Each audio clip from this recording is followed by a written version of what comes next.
God is saying to you today, my child,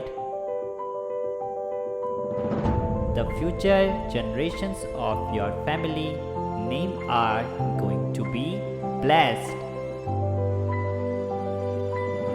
because you planted seeds of faithfulness in me, and as you are obedient to my words,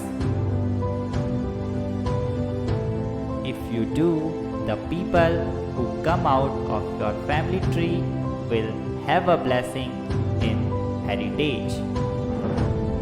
You are harvesting both good and bad from your past because you are not the only person who is being sowing.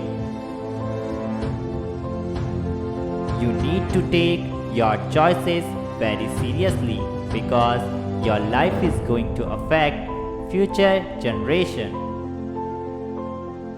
You cannot control the past, but you can break the chain of hurt and abuse and ungodliness now.